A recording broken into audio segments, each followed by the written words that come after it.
Welcome back to the Line Golf Academy, folks. Today we're going to be watching Hank Haney fix 3 golfers' slices within minutes, and we're going to see how this is done and some positives and negatives from this. But without wasting time on intros, if you do like to hit that like, share, and subscribe. Don't forget, Sundays we do our live stream where you give me your videos. We learn about cause and effect. But enough of that, let's get going.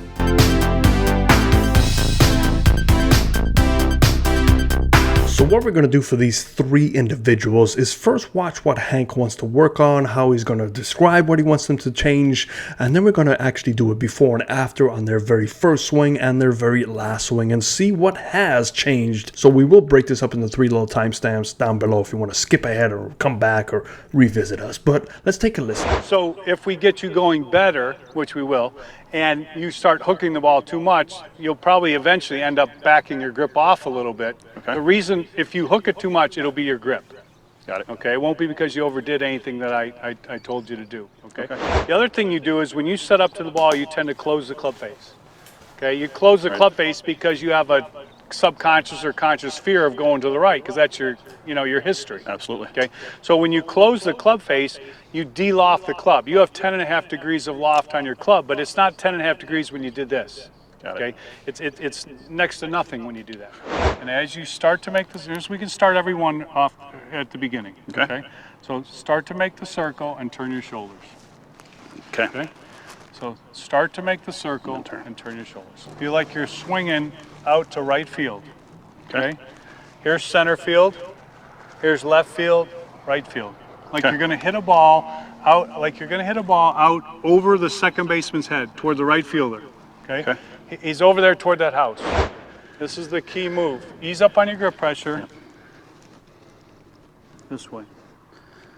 That move right there. Okay. That's it. This is the secret right here.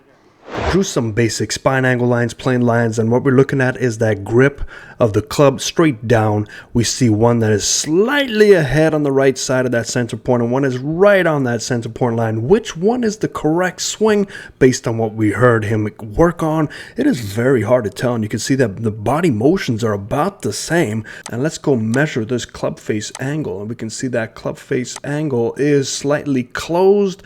The one on the right side is slightly closed, maybe square to the left forearm. So we see the one on the left side is actually more closed. So we could see a sign of a new grip on the left side, or let's take a look. Let's go straight down into impact. Which one is the correct one? We see the correct one on the left side, or the better one, I should say. But what you'll notice is it's very peculiar about these swing changes is the core of the body isn't changing much. We still see the same amount of rotation, the same setup, but the key is in this move down right here. We can see that the path of the hands is definitely clearing out further out towards that second baseman like he would like to occur. But are we really changing much, or is this a band-aid to get him through a tournament? And this is something that I would have worked on if the student came to me and said, "Hey Tony, I've got a tournament coming up in a couple days. Perfect, let's do this. Let's think about these changes to get you through the round."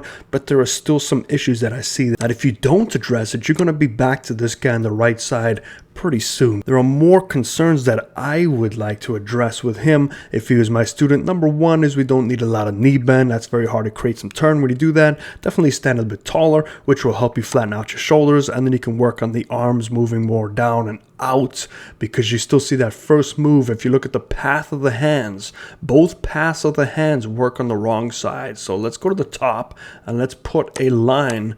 We're going to do our triangle check, and you see it's a pretty wide triangle, and this wide triangle, when that right arm gets involved, that's trying to help get that club back further, probably due to a lack of turn. So we still see some disconnection. We're going to draw that same line straight down, and that's the point that you do not want to cross. You don't want to cross over in this area too soon, because then you still have a path issue, a very steep issue. And then we see both swings, they're both working down the wrong side immediately. So we still have not addressed the main cause of this, which stems even further back, which is your setup. So the lack of rotation, then the right elbow has to get involved. Once that right elbow flares out, it creates a new challenge in terms of dropping that club back down, and we haven't addressed that. We see both hands moving to the right side of our view on that right side. Now granted, this one is moving more than this one, but you can still see the immediate path of the hands is too far out and away. He gets a little bit trapped. This one he got away with, and he did a really good job of staying connected, so kudos on the left side, but this will not last. This will go back to the guy on the right side pretty soon without addressing the main issues in your golf swing. Let's say you swing 6 degrees to the left, and let's say your club face is pointed left too, but it's only pointed 3 degrees left. You're swinging 6 degrees left, your club face is 3 degrees left. That means your club face is 3 degrees open relative to the path of your swing. Gotcha. Your ball slices every time. All right, when you set up to the ball, you have the club face very closed. Yes. Do you see it? I do. Okay. Now, if you hit that ball, if you have a square club face and a square and a path that's going like that, your ball is going to go over here. So when you set the club down closed, it pretty much programs you to open it. Your hands are in a relatively neutral position, meaning the V's by your thumb and forefinger are pointed kind of up towards your chin. I want you to, maybe even weaker than that, I want you to go more toward your right shoulder with both hands. So visualize this circle over here now. Okay? Okay. Okay. Make that circle over there. This is center field. Okay. This is the shortstop. This is the second baseman. Got it? Okay. Got it. You're swinging to the shortstop. As you're coming down, you're going to turn your left hand and you're going to turn it this way. And look what that's doing to the club face. Oh yeah. That's closing the club face. Okay, for this one, we've paused it right in the downswing, and can you tell which one is which based on what they worked on? We see that they're both pretty much on plane at this point in the golf swing. Let me give you a quick couple seconds to make your guess before we move forward. And the guess is now. If you guessed the left one, you are correct. Now we can see from the start of the position, do we see much change in the posture? We still see a shallow plane work to work on, and that's this area here. We still see slightly open shoulders on the left side, slightly open shoulders on the right side. So feet are pointing right, shoulders pointing left, so that's going to create some issues. Let's take this back midway point. We can still see the club works its way up that lower initial plane line, but what do you notice the one on the left side? We do see a lot more turn initially, so this is a good sign that that motion that he worked with him on is more of a one-piece takeaway where the whole body's taking that club back instead of picking it up. Because as you see on the right side, once he picks it up, now his arms are still on that lower plane line, but because of that picking up motion, we've lost a little bit of this tilting. Even though we lose tilting on the left side, it's not as much, and when you lose a lot of tilting, the weighting of the club head is going to pull you below this no man's land. You don't want to be on that side where the one on the left side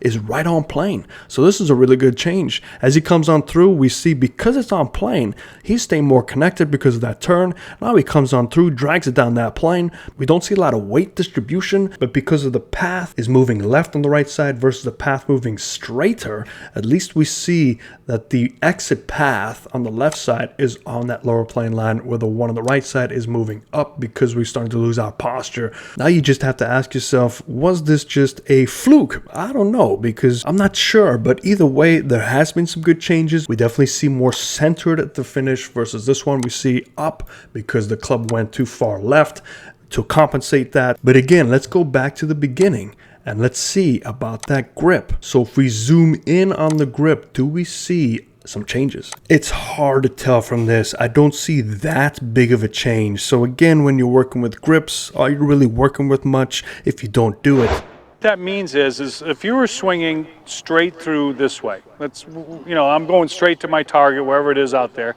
straight through here, and the club face is open, any amount to the right of that path, then that's going to cause a slice. I'm going to turn your grip just a little stronger, which means that your V that's formed by your thumb and forefinger, okay, both of these hands, this thumb's going to be just off the side, doesn't do much, saves you a blister from putting it there, okay? But the V formed by your thumb and forefinger point towards your right shoulder. So what I want you to feel is the back of your left hand is turning this way. There's the back of your left hand. And I want you to swing towards the second baseman. we're going to play a game here. Can you tell me, is the one on the left side the better swing, or the one on the right side's the better swing? I'll give you a few seconds, and then we'll check it out. 1, 2, 3. Well, let's pan up 3. If you said the one on the right side, you are incorrect. That one is actually one of the first swings that he hits. So what we're going to do is back it up to the original post. And we took a little listen to see what he wanted the student to do. But what I did not hear is a setup change. And the one on the left side, we can see a clear difference in the setup change. Firstly, let's look at the angle that the spine angle is at.